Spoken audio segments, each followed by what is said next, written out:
Hello everyone, praise the Lord, good evening, good afternoon and खुदा में आपकी सलामती हो। आप जहाँ कहीं भी हैं खुश रहें, आबाद रहें।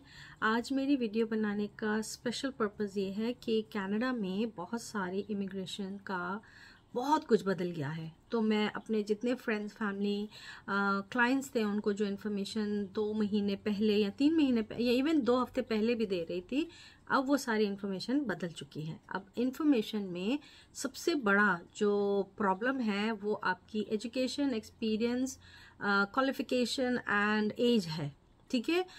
बहुत सारे वीज़ा जो पहले अवेलेबल थे अब वो नहीं है, तो इसलिए बहुत सारे लोग जो अप्लाई करना चाह रहे थे या वो कोशिश भी कर रहे थे, अब वो नहीं हो सकता। I am so sorry to tell you this, but चूँकि बहुत सारे लोगों ने यहाँ आके सिस्टम को मिसयूज़ किया। मैं उनकी कैटेगरीज का डिस्कस नहीं करना चाहूँगी यहाँ, क्योंकि हमारा पर्पस नेगेटिव टॉक करना नहीं है। हमारा पर्पस पॉजिटिव थिंकिंग करना है कि अब क्या करना है, आगे क्या करना है, 2 साल, 3 साल, 6 महीने में हमने अब करना क्या है। तो वो जो हमारी वर्किंग होगी, जो आज हम डिसाइड करते हैं, वो आगे जाके हमें कैसे फ्रूटफुल होगी, ये हमारा टॉपिक होगा। ठीक है। तो हम नेगेटिव नहीं होंगे, परेशान भी नहीं होंगे। ये टेम्परेरी होता है, एवरी ईयर कुछ ना कुछ चेंज आ ही जाता है, कोई इतना बड़ा मसला नहीं है। बट वो फिर चेंज हो जाता है, फिर चीज़ें बदल जाती हैं, फिर हालात बदलते हैं, फिर कुछ ना कुछ चेंजेस नई आ जाती हैं। तो ये दुनिया है, ये लाइफ है, ऐसा ही होता है हर जगह। एनी हाउ, अब आपके पास आज हम बात करते हैं एक्सप्रेस एंट्री की। ठीक है। एक्सप्रेस एंट्री आज भी अवेलेबल है, मगर सिर्फ और सिर्फ उनके लिए जो हाईली क्वालिफाइड एक्सपीरियंस्ड लोग हैं।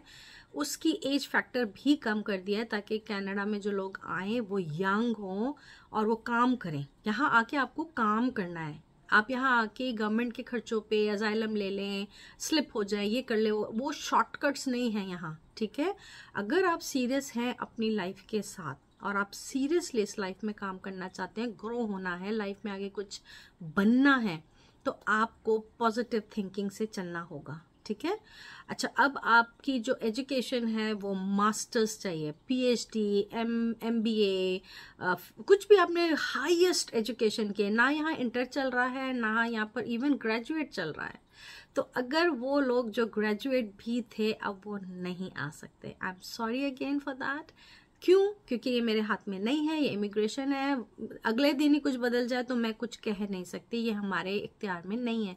ये गवर्नमेंट पॉलिसीज़ हैं जो बदलती हैं, और इसका जो चेंज आता है वो सब पे असर करता है। अब किसने गलती की, किसने कहाँ रॉन्ग स्टेप उठाया, ये तो मैं नहीं कह सकती, और इस पर मैं बात नहीं करना चाहती। ठीक है। ये बहुत लंबी एक स्टोरी है जिसमें हम ना पढ़ें तो ही अच्छा है।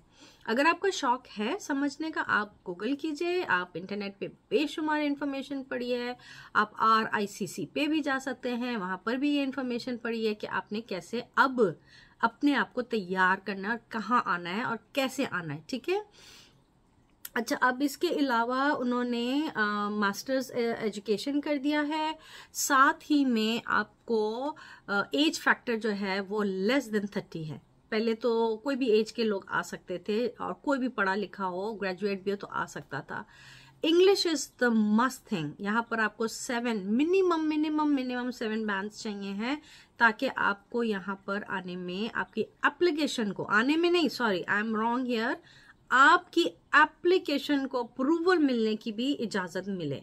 यहाँ तो आना बहुत दूर की बात हो गई है, आपको अप्रूव होना है सिस्टम में। जो उनका रिक्वायरमेंट है, जो गवर्नमेंट चाह रही है, उसमें अप्रूवल आना बहुत ज़रूरी है। जब आपका अप्रूवल आएगा तब ही सब कुछ होगा। अब अच्छा, जो कंसल्टेंट, जो लॉयर, जो इमिग्रेशन में काम कर रहे हैं, वो आप किसी से भी पूछ सकते हैं, सब यही बताएंगे। मैंने अगेन पहले भी कहा, आप RICC की वेबसाइट पे रजिस्टर हो जाए, अलर्ट ऑन कर दें, वहाँ से भी आपको इन्फॉर्मेशन मिलती रहेगी। अपडेट्स जो हैं कंसल्टेंट के पास इसलिए भी ज़्यादा होते हैं क्योंकि उनके कनेक्शन होते हैं, वो स्टडी करते रहते हैं, आपस में मीटिंग्स हैं, उनकी अपनी बहुत सारी ट्रेनिंग सेशंस होते हैं, तो वहाँ पर भी वो बहुत कुछ लर्न करते हैं। ठीक है। अच्छा, अब आ गया आपका सर्टिफिकेट। तो आपका मास्टर्स में जो भी आपने, PhD में कुछ भी आपने किया, उसकी सर्टिफिकेट ओरिजिनल होने चाहिए, कोई फेक ना दीजिएगा। फिर आ गया आपके पास मनी आपके पास इतना होना चाहिए, कम से कम 30-35 हज़ार आपके पास होने चाहिए, क्योंकि आप जो यहाँ आने की जब तैयारी करते हैं, यहाँ पर उन्होंने एक और चीज़ ऐड की है इमिग्रेशन में कि आपके पास वर्क परमिट, जिसे हम LMI कहते हैं, वो होना चाहिए। LMI के लिए आपके पास जॉब होनी ज़रूरी है, क्योंकि जब आप आते हैं तो यहाँ आके आपको नौकरी करनी है। अगेन मेरी बिगिनिंग में भी यही बात थी कि आपको काम करना है, और मैं अभी यही कह रही हूँ कि आपको जॉब करनी है, तो आपके पास यहाँ पर जॉब ऑफर होना चाहिए है। एक्सप्रेस एंट्री जल्दी हो जाता है, उसका मुश्किल नहीं है, अच्छी चीज़ है और कम पैसों में हो जाता है, बट चूंकि आपने LMIA लेना है उसकी कॉस्ट आ गई, कंसल्टेंट ने आप पे काम करना है, फिर जो LMIA देता है वो उसके अपने खर्चे बहुत सारे हैं, सर्विस कनाडा के खर्चे हैं, फिर आपकी फाइलिंग डॉक्यूमेंटेशन है ऑनलाइन, बहुत सारी चीज़ों को मिला जुला के पैसे जो हैं 30-35 हज़ार आपके पास होने चाहिए। इससे ज़्यादा हो तो और भी अच्छी बात है, खुदा करे कि आपके पास इससे ज़्यादा पैसे हों और आप इस कैटेगरी में फिट होते हो तो आप ज़रूर अप्लाई करें, अभी भी चांस है। अच्छा, इसमें जो हाईएस्ट क्वालिफाइड या कैटेगरीज हैं, nurses, doctors, engineers, professors, lawyers, मतलब बड़ी बड़ी जो डिग्रीज हैं ना, उनको वो वेलकम कर रहे हैं। क्यों? क्योंकि पढ़े लिखे लोग चाहिए, समझदार, सुलझे हुए, अक्लमंद लोग हों जो यहाँ आके सेटल हों और सर्व कर सकें कंट्री को। यहाँ के बोझ नहीं बनना, यहाँ के असाइलम लेके गवर्नमेंट के खर्चों पे नहीं बैठना। इसी वजह से कनाडा में रिसेशन आया, क्योंकि बहुत सारे लोग दुनिया से आए, और कैसे आए वो फिर मेरा टॉपिक नहीं है, मैं उस पर बात नहीं करूँगी। किसने गलत किया, किसने सही किया, किसको फ़ायदा हुआ, किसका नुकसान हुआ, वो भी मैं यहाँ बात नहीं करूँगी, क्योंकि मेरा इंटरेस्ट पॉलिटिक्स नहीं है।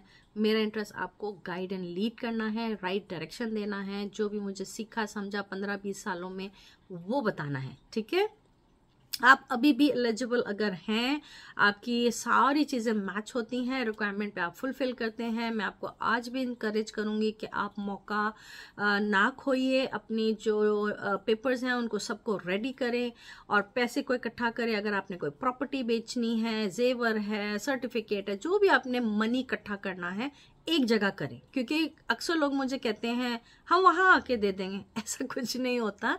आपको पहले से जो प्रोसेस है उसके सारे स्टेप्स कवर करने हैं, सारा पैसा एडवांस में देना है, सारी डॉक्यूमेंटेशन जो होगी वो पैसे मांगती है, कोई भी यहाँ फ्री में नहीं देगा। बहुत सारे लोग मुझे कहते हैं आप डन बेस पे बताएं हमें, यहाँ कोई डन बेस नहीं है, मेरे पास कोई मैजिक स्टिक्स नहीं है। मैं हमेशा लोगों को बोलती हूँ मेरे पास मैजिक स्टिक नहीं है, इसलिए प्लीज़ मुझसे ना आप गारंटियाँ मांगे, ना मैं आपको गारंटी दे सकती हूँ, क्योंकि ये इमिग्रेशन है, गवर्नमेंट का काम है, गवर्नमेंट का लॉ है, गवर्नमेंट की मर्जी है कि वो आपको बुलाए या ना बुलाए। लेकिन अगर आप उनके क्राइटेरिया एक चीज़ है, रिक्वायरमेंट्स अलग चीज़ है और क्वालिफिकेशन अलग, अगर आप इन सब पे पूरा उतरते हैं तो कोई वजह नहीं है कि वो आपको ना करें। वो हाथ खोल के बुला रहे हैं, वेलकम कर रहे हैं कि अगर आप नर्सेज हैं, मेडिकल स्टाफ हैं, प्रोफेसर हैं, लॉयर हैं, इंजीनियर हैं, IT में हैं, अगर आपने कोई चीज़ इन्वेंट की है, आप क्रिएटिविटी करते हैं, कुछ भी आपका बहुत अच्छा सा बैकग्राउंड है, तो आप ज़रूर आ सकते हैं। मनी भी मैंने आपको बता दिया। टाइम फ्रेम इसमें मिनिमम 6 महीने से साल का टाइम पकड़ के चले, क्योंकि कभी हालात से मतलब मैं ये नहीं कह रही खुदा ना खास्ता कोई जंग छिड़ रही है, ऐसी कोई बात नहीं मैं कह रही। हालात से मुराद मेरी ये है कि कभी हॉलीडेज आ गए, क्रिसमस, न्यू ईयर, समर है, कोई भी पब्लिक हॉलीडे है, आपका हॉलीडे हो सकता है, हमारा हॉलीडे हो सकता है, टाइम फ्रेम उसमें निकलता है। और सबसे अच्छी और बेहतरीन चीज़ मैं आपको एक और बताऊँ कि इसमें अब सिर्फ गवर्नमेंट उनको पिक करना होता है, उठाना, ठीक है, पिक करना, उनको ले रही है जो सारे फैक्टर्स को फुलफिल कर रहे हैं, जिसे हम कुरानंदाजी कह सकते हैं, ड्रॉ भी कह सकते हैं इंग्लिश में। ठीक है, अब फर्ज करें आपसे मुराद जनरली आप कह रहे हो, फर्ज करें आपने अप्लाई किया, ठीक है, और आपके साथ आप इंजीनियर हैं या डॉक्टर हैं या नर्स हैं फॉर एग्जांपल, ठीक है, वी आर टॉकिंग एग्जांपल, और आप ही के साथ और 50, 100, 1000 लोगों ने अप्लाई किया, same category, same qualification, experience and age factor, और बनी भी सेम है, ठीक है, सबके पास बैंक बैलेंस है, सब कुछ है, उसमें भी वो सिर्फ और सिर्फ उनको बुलाएंगे जो जेन्युइनली वो देखेंगे कि आपने लाइफ में किया क्या है, आप कितने एस्टैब्लिश हैं, आप कितने अरसे से वहाँ काम करें, आपका एक्सपीरियंस कितना है, आपकी एजुकेशन में क्या ख़ास चीज़ है जो उनको यहाँ चाहिए है। तो ये सारी चीज़ें मिला जुला के जो फुरानंदाजी हो रही है वो बहुत ही डिफरेंट स्टाइल में हो रही है। पहले नहीं था ऐसा कभी। क्यों? क्योंकि लोगों ने मिसयूज़ किया, मिस हैंडल किया मनी की, बहुत कुछ हुआ यहाँ पर। ठीक है, इमिग्रेशन एक बिजनेस बन गया था और उसका फ़ायदा भी मिला और नुकसान भी हुआ। सो हम अगेन नुकसान में नहीं जाएंगे, हम फ़ायदे की बात करेंगे, फ़ायदे में रहेंगे, क्योंकि हमने प्रॉस्पर होना है, ग्रो करना है और लाइफ में आगे बढ़ना है, नेगेटिव नहीं होना और अपनी लाइफ को ये सोच के ओ अब तो ये नहीं होगा, नहीं। बहुत कुछ अवेलेबल है। बहुत सारे लोग इस वक्त रॉन्ग वीडियोस डाल रहे हैं ये कह के कि अब तो कनाडा के क्या ऊंट पहाड़ के नीचे आ गया, पता नहीं क्या क्या जुमले बोल रहे हैं, क्या क्या बातें कर रहे हैं। एनी हाउ, मैं उन चीज़ों को दोहराना नहीं चाहती और उनमें पढ़ना भी नहीं चाहती। आप आज भी एलिजिबल अगर हैं, सारी चीज़ें आप मैच करते हैं तो डू अप्लाई। इलेक्शन जो है वो हमारे अक्टूबर नवंबर में होते हैं। अगर आप उससे पहले कर सके तो बहुत अच्छी बात है, और अगर आप वेट करना चाहते हैं, इलेक्शंस हो जाने दें, नई पॉलिसी आ जाने दें, उसको देख लें। लेकिन इस बीच में आप अपनी तैयारी करके रखें, क्योंकि अगर आपने प्रॉपर्टी को बेचना है तो उसमें आपको टाइम चाहिए। अगर आपने गोल्ड कहीं गिरवी रखाया है या बेचना है, उसको भी टाइम, हर चीज़ को टाइम लगता है। तो जब आपके पास सारा मनी इकट्ठा हो जाए, आपको लगे कि हम जेन्युइनली रेडी हैं, हमने आइल्स की तैयारी कर ली है, आपने आइल्स पढ़ना है। और मैंने पहले भी अपनी वीडियोस में कहा, आइल्स हवा नहीं है। अगर आपने पीएचडी, एमबीए, मास्टर्स कुछ भी किया तो इतनी तो इंग्लिश आपको आती होगी और इतना तो आपने पढ़ाई है, तो आइल्स पढ़ने में क्या प्रॉब्लम है? उसको आपको स्कोर लेने में क्या मुश्किल है? एक दफ़ा नहीं पास होंगे तो दोबारा कर लीजिएगा। अगर आपको सीखना है आइल्स की टेक्निक तो मुझसे आप कांटेक्ट कीजिए। I will tell you how it works. I can also give you online training, I can also mentor you online, but there is a charge for it. It's not free of cost, because मेरा उस पर time लगेगा, effort, energy लगेगा, and which is not free. Anything which is free in the world is not worthwhile. So you earn it, ताकि आपको उसकी respect हो और दूसरे को भी उसका टाइम का अजर मिल सके। So this is the video for your express entry for Canada. Canada is still giving benefits. यहाँ वही medical benefits, education benefits, आपके old age benefits, हर चीज़ का benefit आज भी वही है। सिर्फ थोड़ा सा ट्विस्ट आ गया है इमिग्रेशन की सिलेक्शन में, और that's all it is। और जितनी भी नेगेटिव वीडियोस मैंने देखी हैं उन सब ने कनाडा की बुराई की है, कनाडा को गलत दिखाया है। ऐसा हरगिज़ नहीं है। Canada is very beautiful, it's a very safe country. यहाँ पर बहुत सारे आज भी अच्छे लोग हैं जिनकी वजह से ये दुनिया बहुत खूबसूरत है। यहाँ पर बहुत सारी ऐसी कौमें हैं जो बहुत ज़्यादा मेहनत करती हैं। यहाँ लोग 2 से 3 नौकरियाँ करते हैं, टैक्स पे करते हैं, आपको टैक्स भी पे करना है, और साथ ही में गवर्नमेंट के साथ लॉयल चलना है, ताकि जब आपको ज़रूरत पड़े, आपके बच्चों को स्कूल की ज़रूरत है, वो फ्री है टिल ग्रेड 12। अगर आपको मेडिकल की नीड है तो वो फ्री है, तो वो आप पे कर, क्योंकि टैक्स से सब हो रहा है। ठीक है, यहाँ आके लोग जब अजाइलम ले लेते हैं, फ्री ऑफ कॉस्ट रहना पसंद करते हैं, अननेसेसरी बच्चे पैदा किए जा रहे हैं ताकि उनको फ्री मनी आता रहे, घर पे काम नहीं करना चाहते। ये बहुत सारी चीज़ें इकट्ठी होकर प्रॉब्लम क्रिएट हो गई हैं, जिसमें हम नहीं चाहते कि अब ऐसे लोग आए, इसलिए गवर्नमेंट ने चेंज किया है। और बहुत सारे ऐसे लोग जो यहाँ ऐਵੇਂ ही बैठे हुए हैं फालतू में, उनको भी निकाल रही है, क्योंकि वो एक लाइबिलिटी बन रहे हैं। और बाद में आप जितनी देर यहाँ रहेंगे और अगर आपने जॉब नहीं की, और maybe you are not even eligible to find a work, maybe you are on visit visa, और maybe you are on asylum case, but आपका केस ही नहीं बना कोई, तो उनको वापस जाना पड़ेगा अपने मुल्क। सो इसलिए ये सारी चीज़ें जो हैं, जो मीडिया दिखा रहा है, ये ऐसा नहीं है। अगर आपको लगता है कि कनाडा में कोई तूफ़ान आ गया है, कोई ज़लज़ले आ गए हैं या आसमान ज़मीन ऊपर, ऐसा कुछ नहीं है। It is still beautiful, it is still very nice, it is still having the same support system, same loving and caring people. थोड़ा सा इमिग्रेशन की रिस्ट्रिक्शंस हैं, that's all you have to understand. But अगर आप पढ़े लिखे हैं, पैसा है, आप आइल्स कर सकते हैं, आपकी ज़िंदगी में हर चीज़ परफेक्ट है, why you have to worry about कि कौन क्या कर रहा है। रही बात पैसे की, जो सिस्टम है, अगर आप अपनी एप्लीकेशन डालते जाएंगे जाहिर आपको पेमेंट तो देनी पड़ेगी, तो वो तो है हर जगह, चाहे आप ऑस्ट्रेलिया जाएं, लंदन जाएं, जहाँ जाना है जाए, पैसे तो आपको वहाँ पर भी देने हैं। तो ये कहना कि नहीं आप हमें डन बेस पे काम करके दें, सो आई एम सॉरी, मेरे पास कोई डन बन नहीं है, मैं कोई कमिटमेंट्स नहीं आपको दूंगी, मैं कोई आपके साथ एग्रीमेंट्स ऐसे नहीं लिखूंगी जिसमें हम बाद में जाके एक दूसरे के साथ भी रिलेशन खराब करें और खुदा की हजूरी में और लोगों की नज़र में जलील हों।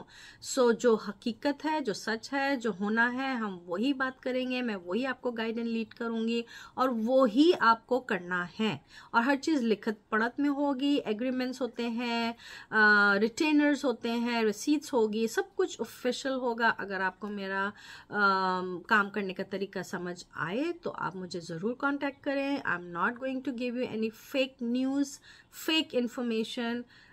तब्दीली है बट ये इम्पॉसिबल नहीं है, and for God and for us as a Christian nothing is impossible in our God's hand. ठीक है, तो हम बाय फेथ मूव करते हैं और बाय फेथ चीज़ों को आगे लेके चलते हैं। God bless you, take care of yourself and I pray कि आपका जो लाइफ है, जो प्लान है फ्यूचर का, वो पूरा हो सके। So you take care, plan yourself, organise, put things together, save the money, sell it, whatever you have to sell, put everything in your bank and plan properly. अगर आप properly plan करेंगे तभी आगे जाके आपका ये काम आसान होगा। Nothing is without planning. जब खुदा ने भी 7 दिन काम किया था तो प्लानिंग थी, पहले दिन ये होगा, दूसरे दिन ये होगा, तीसरे दिन ये करूँगा, उसके एक सिस्टम है। चांद अपनी टाइम पे निकलता है, सूरज अपने टाइम पे निकलता है, हर चीज़ का एक सिस्टम होता है। आपको उस सिस्टम को समझना बहुत ज़रूरी है। जिस दिन आप उस सिस्टम समझ लेंगे आपकी लाइफ बहुत आसान हो जाएगी। चाहे आप कहीं पे भी रहते हो, किसी भी दुनिया के हिस्से में रहते हो, सिस्टम में रहना पड़ता है, टाइम से चलना पड़ता है। So again, God bless you, take care of yourself, and I hope कि you will like, subscribe and share my channel and share it with others ताकि उनको भी सही मैसेज मिले और सही गाइडेंस आए। क्योंकि बहुत सारी मिसलीडिंग से लोग बहुत डिसहार्ट हो रहे हैं, डिस्करेज करते हैं और उनका जो माइंड है, प्लान है, वो बहुत ज़्यादा डिस्टर्ब हो गया है। अगर आप निकलना चाहते हैं, you still have chance, do it, okay? Take care, best of luck, bye.